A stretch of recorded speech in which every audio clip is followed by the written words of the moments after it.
ഇന്ന് നമ്മൾക്ക് മുറിച്ച റൊട്ടിയെ പറ്റി പറയാം. പല യൂറോപ്യൻ നാടുകളിലും ഇന്നത്തെ പോലെ പണ്ടും സാധാരണക്കാരന്റെ പതിവ് ഭക്ഷണം റൊട്ടിയായിരുന്നു. പഞ്ഞി പോലെ നേർത്ത നീളൻ ബ്രെഡുകളാണ് ആദ്യകാലത്ത് ബേക്കറികളിൽ ഉണ്ടാക്കിയിരുന്നത്. അവയെ ഒരേ വലുപ്പത്തിലുള്ള കഷ്ണങ്ങളായി മുറിക്കുക എന്നത് അടുക്കളയിലെ ഏറ്റവും ശ്രമകരമായ ജോലികളിലൊന്നായിരുന്നു. ഇന്ന് നമുക്ക് വാങ്ങാൻ കിട്ടുന്ന കഷ്ണങ്ങളാക്കി മുറിച്ച് പൊതിഞ്ഞ റൊട്ടിക്ക് പിന്നിൽ ഒരു മഹാദുരന്തത്തിന്റെ ചരിത്രമുണ്ട്. തണുപ്പ് കാലങ്ങളിൽ റൊട്ടി മുറിക്കാനുള്ള ശ്രമത്തിൽ പലവട്ടം വിരൽ മുറിഞ്ഞ ഓട്ടോ ഫ്രെഡറിക്കിന്റെ മനസ്സിൽ 1912 മുറിച്ച റൊട്ടി വിൽപ്പനയ്ക്ക് വെക്കുക എന്ന ആശയം ഉടലെടുത്തത്. സമ്പന്നനായ ഫ്രെഡറിക്കിന്റെ ജീവിതം അതോടെ മഹാകഷ്ടത്തിലായി. റൊട്ടി മുറിക്കാനുള്ള ഒരു യന്ത്രം കണ്ടുപിടിക്കാനായി ഫ്രെഡറിക് 12 വർഷത്തോളം ഊണും ഉറക്കവും ഉപേക്ഷിച്ച് പണിയെടുത്തു.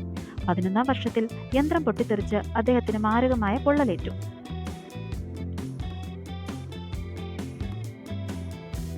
കുറച്ചു മാസങ്ങൾ കൂടിയേ ഫ്രെഡറിക് ജീവിക്കൂ എന്ന് ഡോക്ടർമാർ വിധി എഴുതി. എന്നാൽ അതിനൊന്നും തളരാതെ ഫ്രെഡറിക് തന്റെ യന്ത്രനിർമ്മാണവുമായി മുന്നോട്ടു പോയി.